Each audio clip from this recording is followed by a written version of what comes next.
বন্ধুরা, আশা করি তোমরা সকলে ভালো আছো। তোমার চ্যানেলে তোমাদের সবাইকে স্বাগতম। তো আজ আমি Bangla second unit test class 10-এর পরীক্ষায় আসার মতো একটা প্রশ্ন শেয়ার করছি। প্রশ্নটা খুব ইম্পর্টেন্ট এবং এখানে আজ যেভাবে প্রশ্ন তোমাদের সামনে শেয়ার করছি, পরীক্ষায় এরকম প্রশ্নই পাবে। তো চলো প্রশ্নটা কেমন রয়েছে সেটা একটু দেখে নেওয়া যাক।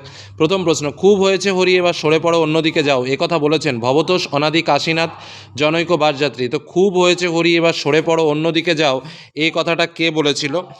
অপশানে আমাদের কী কী রয়েছে বললাম, ভবতোষ অনাদি কাশীনাথ নাকি জনৈক বাসযাত্রী। তো এক্ষেত্রে আমাদের অ্যান্সার যেটা হবে সেটা হচ্ছে তোমার কাশীনাথ। উত্তরটা কী হবে? কাশীনাথ। পরবর্তী প্রশ্ন, সাজিলা রথীন্দ্র সর্ব, তারপরে শূন্যস্থান রয়েছে, শূন্যস্থানে কি বসবে? স্বর্ণ আবরণে, বর্ম আবরণে নাকি বীর আবরণে? তো এক্ষেত্রে আমাদের উত্তরটা কি? সাজিলা রথীন্দ্র সর্ব বীর আবরণে, অর্থাৎ উত্তর হচ্ছে গ দাগ। পরবর্তী প্রশ্ন, কিন্তু বুনোহাস ধরায় যে এদের কাজ, বক্তা হলেন অপূর্ব রামদাস জগদীশবাবু নাকি নিমাইবাবু? তো এক্ষেত্রে বক্তাকে, এক্ষেত্রে বক্তা হলেন কিন্তু বুনোহাস ধরাই যে এদের কাজ, কথাটা ভালোভাবে বুঝতে হবে। তো এক্ষেত্রে বক্তাটাকে, এক্ষেত্রে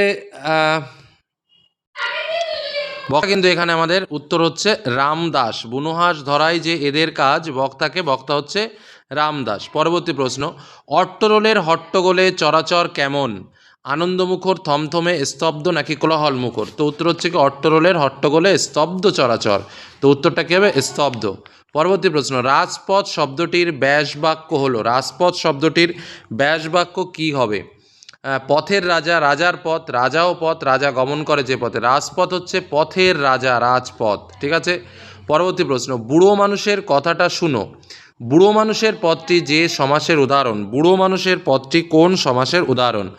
বহুব্রীহি, কর্মধারায়, তৎপুরুষ নাকি অব্যয়ভাব? এটার উত্তর হচ্ছে তোমার কর্মধারায়, বুড়ো যে মানুষ।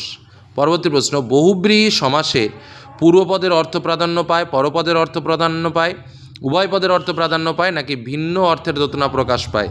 তো বহুব্রীহি সমাসে হচ্ছে তোমার ভিন্ন অর্থের দোতনা প্রকাশ পায়। কারণ আমরা পড়েছি যেমন দশানন, দশানন বললে কি বোঝায়? দশ আনন, দশ মাথা না, দশানন মানে সেটা শিফট করে যায় রাবণের দিকে। তো মানে অর্থ একরকম কিন্তু তার বিনা পানি, বিনা পানিতে যার, কিন্তু হচ্ছে কি সরস্বতী, মানে ভিন্ন একটা অর্থ বোঝায়, যার জন্য বলছে ভিন্ন অর্থের দোতনা প্রকাশ পায়। পরবর্তী প্রশ্ন, যে সমাসে পূর্বপদের বিভক্তি বা অনুসর্গ লোপ পায় সেটি কোন সমাস? অপশানে কী কী রয়েছে?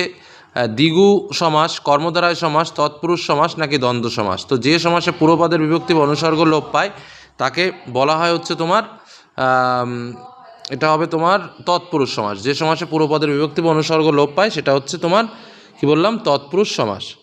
তারপরে আমরা চলে যাব ব্রড টাইপের কোশ্চেন। ব্রড টাইপের কোশ্চেনে এসএকিউ টাইপের প্রশ্ন রয়েছে। এবার একটুখানি কথা বলে দিই, তোমরা যখন এমসিকিউ প্রশ্ন লিখবে না, পূর্ণ বাক্যে লেখার দরকার নেই, শুধুমাত্র দাগ নম্বর দিয়ে উত্তরটা লিখে দেবে, ঠিক আছে? আর এসএকিউ প্রশ্নগুলো কিন্তু যেগুলো রয়েছে সেগুলো পূর্ণ বাক্যে উত্তরটা লিখবে।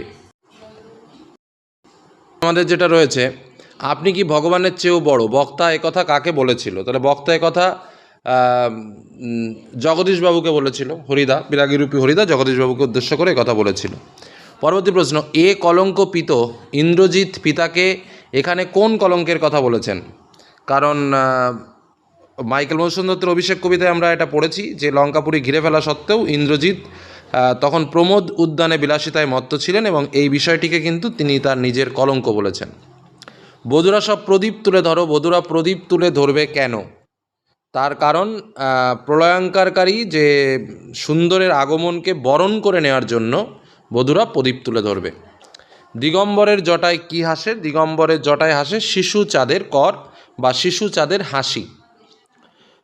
পরবর্তী প্রশ্ন, হাসি গোপন করিল, কে কেন হাসি গোপন করিল? এটা হচ্ছে তোমার পথের দাবি গল্প। এই নিমাইবাবুর অপূর্বর কথা শুনে হাসি গোপন করেছিল, ঠিক আছে? কারণ রাজনৈতিক সন্দেহভাজন সব্যসাচী মল্লিক কে ছেড়ে দেওয়ার জন্য, গিরিশ মহাপাত্রকে ছেড়ে না দেওয়ার জন্য যখন অনুরোধ করেছিল, তখন সেই অদ্ভুত যুক্তি শুনে নিমাইবাবু হাসি গোপন করেছিলেন।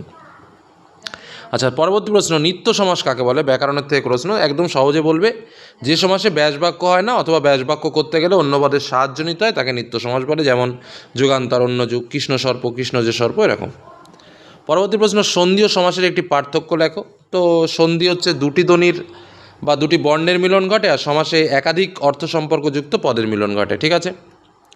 এবার আমরা চলে আসবো 3 মার্কের প্রশ্ন দুটো। প্রথমটা রয়েছে দয়াসাগর পরকে সে যদি নিজে খায়নি বক্তা কে, তিনি কাকে কেন কথা বলেছেন। দ্বিতীয় প্রশ্ন বিদায় এবে দেহ বিধুমুখী, কে কার কাছে বিদায় প্রার্থনা করেছেন, বিদায় প্রার্থনার কারণ বুঝিয়ে দাও। তারপরে আমরা চলে আসবো 5 মার্কের কোশ্চেন। একটি প্রশ্নের উত্তর লিখতে হবে। প্রথমটা রয়েছে প্রলয়োল্লাস কবিতায় প্রলয় কীভাবে উল্লাসের কারণে উঠেছে তা বর্ণনা করো। দ্বিতীয় প্রশ্ন বাবুটির স্বাস্থ্য কাছে কিন্তু শখ 16 আনায় বজায় আছে, বাবুটি কে, তার স্বাস্থ্য শখের পরিচয় দাও। তেমনই অনায়াসে সোনা মারিয়েও চলে যেতে পারি উক্তিটি কার, কোন প্রসঙ্গে তার এই মন্তব্য, মন্তব্যের আলোকে বক্তার চরিত্র বৈশিষ্ট্য আলোচনা করো।